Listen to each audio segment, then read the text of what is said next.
दिगंबरा दिगंबरा श्रीपाद वल्लभ दिगंबरा. मित्रांनो, आज मी तुम्हाला अशी एक गोष्ट सांगणार आहे जी कदाचित तुमचे जीवन बदलू शकते. अनेक लोक दिवसभर मेहनत करतात, पण तरीही घरात पैसे टिकत नाहीत.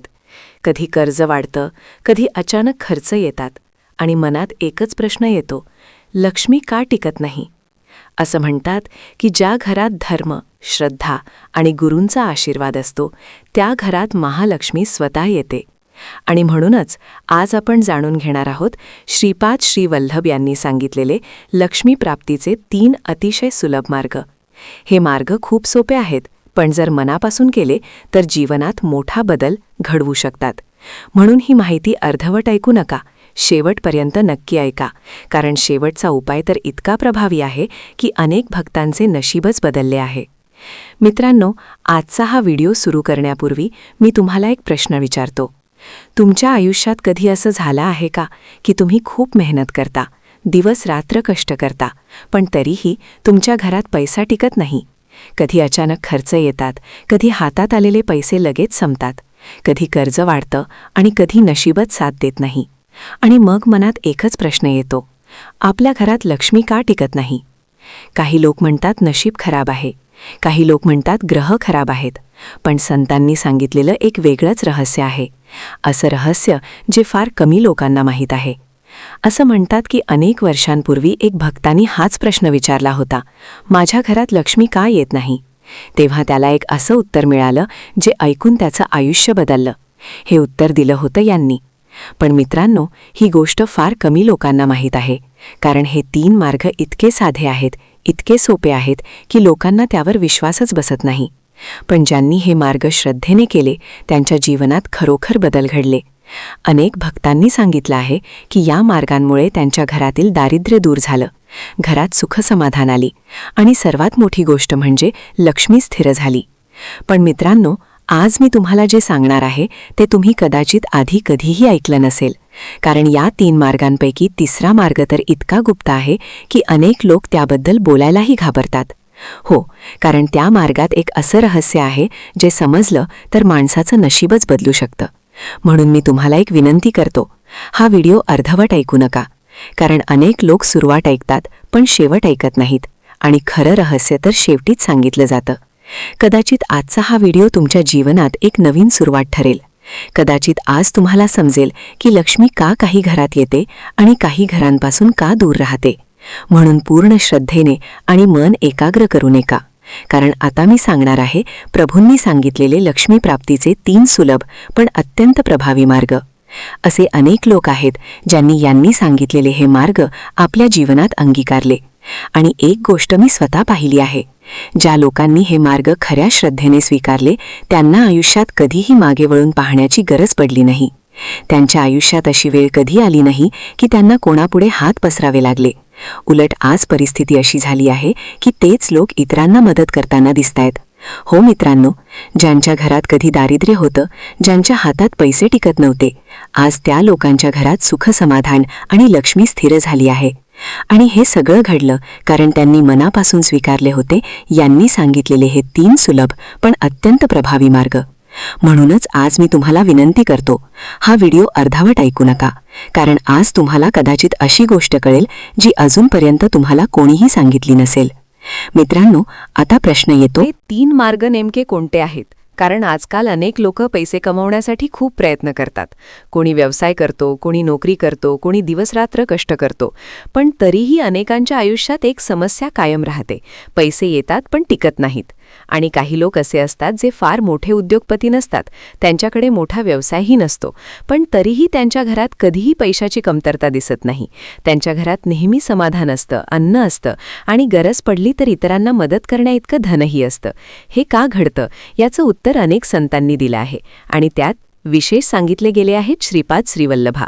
श्रीपाद प्रभूंनी एक गोष्ट स्पष्ट सांगितली होती, लक्ष्मी फक्त त्या घरात येत नाही जिथे पैसा असतो, लक्ष्मी त्या घरात येते जिथे पुण्य, करुणा आणि धर्म असतो. आणि म्हणूनच त्यांनी लक्ष्मीप्राप्तीचे 3 अतिशय सोपे पण प्रभावी मार्ग सांगितले.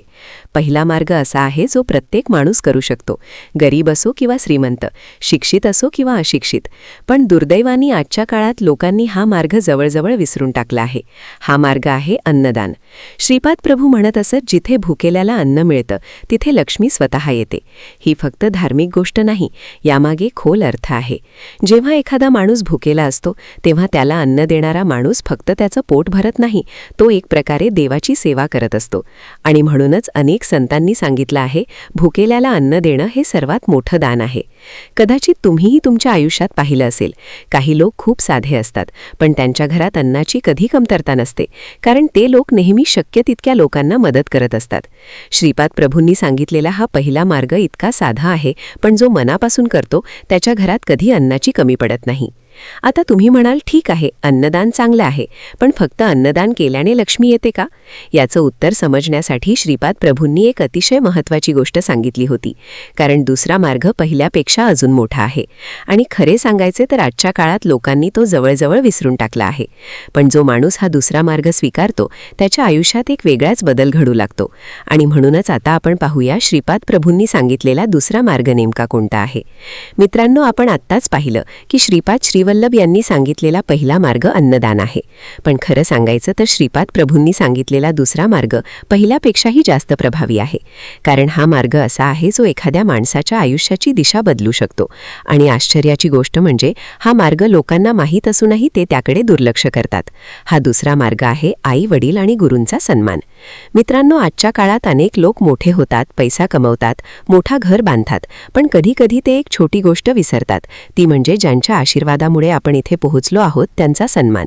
श्रीपाद प्रभूंनी स्पष्ट सांगितलं होतं, ज्या घरात आई वडील आणि गुरूंचा सन्मान होतो त्या घरातून दारिद्र्य दूर पडतं. ही फक्त एक धार्मिक गोष्ट नाही, यामागे खोल सत्य आहे. कारण आई वडील हेच माणसाचे पहिले देव असतात. त्यांच्या आशीर्वादात अशी शक्ती असते जी माणसाच्या नशिबालाही बदलू शकते. मला एक प्रसंग आठवतो. एक तरुण होता, तो खूप हुशार होता, मेहनती होता. त्याने व्यवसाय सुरू केला. सुरुवातीला त्याला खूप यश मिळालं, पैसा आला, लोक त्याचं कौतुक करू लागले. पण हळूहळू त्याच्यात अहंकार वाढू लागला. तो आई वडिलांकडे लक्ष देत नव्हता, त्यांच्या शब्दांना किंमत देत नव्हता. आणि काही वर्षांतच त्याचा व्यवसाय खाली जाऊ लागला. कर्ज वाढलं, मित्र दूर गेले आणि एक वेळ अशी आली की त्याला सगळं विकावं लागलं. एक दिवस तो खूप निराश होऊन एका संतांकडे गेला. त्याने विचारलं, मी इतकी मेहनत करतो तरीही माझं नशीब का साथ देत नाही? त्या संतांनी त्याला एकच प्रश्न विचारला, तू शेवटचा कधी आईवडिलांचे आशीर्वाद घेतले होतेस? तो काही क्षण शांत राहिला, कारण त्याला आठवतच नव्हतं. त्या संतांनी शांतपणे सांगितलं, पैसा कमवणं कठीण नाही, पण पैसा टिकवण्यासाठी आशीर्वाद लागतो. त्या तरुणाने त्या दिवसापासून एक छोटा बदल केला. तो रोज सकाळी उठून आईवडिलांच्या पायाला स्पर्श करू लागला, त्यांची सेवा करू लागला. काही महिन्यात त्याच्या आयुष्यात हळूहळू बदल होऊ लागला. त्याला पुन्हा कामाच्या संधी मिळू लागल्या, नवे लोक भेटू लागले आणि काही वर्षात त्याने पुन्हा उभं आयुष्य तयार केलं. मित्रांनो, अनेक संतांनी सांगितलं आहे की आशीर्वाद हे अदृश्य धन असतं, जे दिसत नाही पण माणसाच्या आयुष्याला दिशा देतं. आणि म्हणूनच श्री वल्लभा यांनी सांगितलेला हा दुसरा मार्ग इतका महत्त्वाचा मानला जातो. पण अजून एक गोष्ट आहे, श्रीपाद प्रभूंनी सांगितलेला तिसरा आणि सर्वात गूढ मार्ग हा या दोन्हींपेक्षाही वेगळा आहे. आणि खरं सांगायचं तर हा मार्ग ऐकून अनेक लोक आश्चर्यचकित होतात, कारण हा मार्ग इतका साधा आहे की लोकांना वाटतं हे खरंच इतकं प्रभावी असू शकतं का? पण ज्यांनी हा मार्ग मनापासून स्वीकारला त्यांच्या आयुष्यात घडलेले बदल आजही लोक सांगतात. म्हणूनच आता आपण पाहूया श्रीपाद प्रभूंनी सांगितलेला तिसरा आणि सर्वात गूढ मार्ग कोणता आहे. मित्रांनो, आपण आत्तापर्यंत 2 मार्ग पाहिले. पहिला मार्ग अन्नदान, दुसरा मार्ग आई वडील आणि गुरूंचा सन्मान. हे दोन्ही मार्ग खूप प्रभावी आहेत.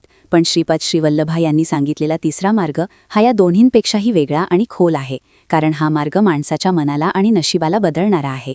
आणि आश्चर्याची गोष्ट म्हणजे हा मार्ग इतका साधा आहे की अनेक लोक त्याला खूप छोटा समजतात. पण संत म्हणतात, कधीकधी छोट्या गोष्टींची शक्ती सर्वात मोठी असते. हा तिसरा मार्ग आहे गुरुनामाचे स्मरण. मित्रांनो, आजच्या काळात लोक खूप व्यस्त झाले आहेत. सकाळपासून रात्रीपर्यंत धावपळ, काम, ताण, चिंता. पण या सगळ्यात एक गोष्ट हरवली आहे, ती म्हणजे शांत मन. आणि जिथे मन अस्थिर असतं तिथे लक्ष्मीही जास्त काळ टिकत नाही. म्हणूनच श्रीपद श्रीवल्लभा यांनी एक सोपा उपाय सांगितला. ते म्हणत असत, दररोज काही क्षण गुरुनामाचे स्मरण करा. हे ऐकायला खूप साधं वाटतं, पण यामागे एक मोठं रहस्य आहे. जेव्हा माणूस मनापासून गुरुनामाचा जप करतो तेव्हा त्याचं मन हळूहळू शांत होतं, भीती कमी होते, नकारात्मक विचार कमी होतात आणि जेव्हा मन शांत होतं तेव्हा माणूस योग्य निर्णय घेऊ लागतो. योग्य निर्णय म्हणजे योग्य मार्ग आणि योग्य मार्ग म्हणजे योग्य परिणाम. म्हणूनच अनेक संत म्हणतात, गुरुनाम हा माणसाच्या जीवनातील अदृश्य आधार असतो. मला एक प्रसंग आठवतो. एक व्यापारी होता. त्याचा व्यवसाय अचानक खूप खाली गेला. कर्ज वाढलं, लोक पैसे मागू लागले. तो इतका तणावात आला की त्याला रात्री झोपही येत नव्हती. एक दिवस तो एका वृद्ध संतांना भेटला. त्याने विचारलं, माझ्या आयुष्यात इतक्या अडचणी का येत आहेत? त्या संतांनी त्याला काही मोठा उपाय सांगितला नाही. ते फक्त एवढंच म्हणाली, दररोज सकाळी आणि रात्री गुरुनामाचा जप कर. तो व्यापारी सुरुवातीला थोडा आश्चर्यचकित झाला. त्याला वाटलं, इतक्या मोठ्या समस्येसाठी हा उपाय खूप छोटा आहे. पण तरीही त्याने श्रद्धेने तो जप सुरू केला. काही दिवस गेले. हळूहळू त्याच्या मनातील ताण कमी होऊ लागला. तो पुन्हा शांतपणे विचार करू लागला आणि आश्चर्याची गोष्ट म्हणजे त्याला नवीन संधी दिसू लागल्या. काही महिन्यात त्याचा व्यवसाय पुन्हा उभा राहू लागला. मित्रांनो, कधीकधी देव आपल्याला थेट धन देत नाही, पण तो आपल्याला योग्य मार्ग दाखवतो. आणि तो मार्ग दिसण्यासाठी मन शांत असणं खूप आवश्यक असतं. म्हणूनच श्रीपद श्रीवल्लभा यांनी सांगितलेला हा तिसरा मार्ग इतका महत्त्वाचा मानला जातो. पण मित्रांनो, या 3 मार्गांबद्दल एक अजून गोष्ट आहे जी फार कमी लोकांना माहीत आहे. कारण अनेक लोक हे मार्ग ऐकतात, पण त्यांच्या आयुष्यात बदल होत नाही. का? कारण या मार्गांमध्ये एक लहान पण खूप महत्त्वाची अट आहे. आणि ही अट समजली तरच या 3 मार्गांची खरी शक्ती अनुभवता येते. आता पुढे आपण हाच महत्त्वाचा मुद्दा समजून घेणार आहोत. मित्रांनो, आपण आत्तापर्यंत 3 मार्ग पाहिले: अन्नदान, आईवडील आणि गुरूंचा सन्मान आणि गुरुनामाचे स्मरण. हे 3 मार्ग श्रीपद श्रीवल्लभा यांनी सांगितलेले अतिशय सोपे मार्ग आहेत. पण एक प्रश्न इथे अनेक लोक विचारतात, जर हे मार्ग इतके सोपे आहेत तर मग प्रत्येक माणूस श्रीमंत का होत नाही? प्रत्येकाच्या आयुष्यात सुख आणि लक्ष्मी का येत नाही? याचं कारण एक छोटंसं आहे, पण ते समजणं खूप महत्त्वाचं आहे. कारण या 3 मार्गांची खरी शक्ती श्रद्धेमध्ये आहे. फक्त कृती केली म्हणून परिणाम होत नाही, मनापासून केली तरच परिणाम होतो. उदाहरणार्थ, जर एखादा माणूस अन्नदान करतो पण मनात अहंकार ठेवतो की मी किती मोठं काम केलं, तर त्या दानाचं पुण्य कमी होतं. पण जर एखादा माणूस एक छोटा घास जरी प्रेमाने देतो आणि मनात विचार करतो की हे देवासाठी आहे, तर त्या छोट्या दानाचेही मोठं पुण्य होतं. म्हणूनच संत नेहमी सांगतात, दानापेक्षा भावना मोठी असते. हेच आईवडिलांच्या बाबतीतही खरं आहे. जर एखादा माणूस त्यांच्यासमोर नमस्कार करतो पण मनात आदर नसतो, तर त्याचा फारसा परिणाम होत नाही. पण जर एखादा माणूस खऱ्या प्रेमाने त्यांची सेवा करतो, तर त्या आशीर्वादाची शक्ती अद्भुत असते. आणि गुरुनामाच्या बाबतीतही हीच गोष्ट लागू होते. जर जप फक्त शब्दांनी केला तर तो आवाज असतो, पण जर जप मनाने केला तर तो शक्ती बनतो. आणि ही शक्ती हळूहळू माणसाच्या आयुष्यात बदल घडवते. म्हणूनच श्रीपद श्रीवल्लभा यांनी एकदा सांगितलं होतं, मार्ग सोपे आहेत पण मन शुद्ध असणं आवश्यक आहे. मित्रांनो, कधीकधी आपण विचार करतो की आपल्याला आयुष्यात मोठे बदल हवेत, पण संत सांगतात, मोठे बदल छोट्या सवयींपासून सुरू होतात. एक छोटं अन्नदान, एक नम्र नमस्कार आणि काही क्षण गुरुनामाचा जप, हे 3 छोटे मार्ग हळूहळू आयुष्याचा प्रवाह बदलू शकतात. पण अजून एक गोष्ट आहे जी या सगळ्यापेक्षा महत्त्वाची आहे. कारण इतिहासात असे अनेक भक्त झाले ज्यांनी हे मार्ग स्वीकारले आणि त्यांच्या आयुष्यात इतके चमत्कार घडले की लोक आजही त्या कथा सांगतात. आणि अशीच एक कथा आता मी तुम्हाला सांगणार आहे. एक अशी कथा जी ऐकून कदाचित तुम्हाला जाणवेल की संतांचे शब्द फक्त गोष्टी नसतात, ते जीवन बदलणारं सत्य असतं. मित्रांनो, संतांनी सांगितलेले मार्ग कधीही खोटे ठरत नाहीत. आज आपण पाहिलं की यांनी सांगितलेले हे 3 सोपे मार्ग एका सामान्य माणसाच्या आयुष्याला कसा बदलू शकतात. कधीकधी जीवन बदलण्यासाठी मोठे उपाय लागत नाहीत. लागते ती फक्त थोडी श्रद्धा, थोडी नम्रता आणि थोडं चांगलं कर्म. कदाचित आजचा हा व्हिडिओ तुमच्या जीवनातही एक छोटा विचार घेऊन येईल. कदाचित आजपासून तुम्हीही या 3 मार्गांपैकी एक मार्ग आपल्या जीवनात स्वीकाराल. आणि कदाचित काही दिवसांनी तुम्हालाही जाणवेल की संतांचे शब्द फक्त कथा नसतात, ते जीवन बदलणारे सत्य असतात. जर हा व्हिडिओ तुम्हाला आवडला असेल तर लाईक करा, शेअर करा आणि चॅनल सबस्क्राईब करायला विसरू नका. कारण येथे आपण अशाच भक्तिपूर्ण कथा आणि संतांचे संदेश नेहमी ऐकत असतो. शेवटी एकच प्रार्थना, सर्वांवर यांची कृपा राहो. श्रीपाद राजम शरणम प्रपद्ये.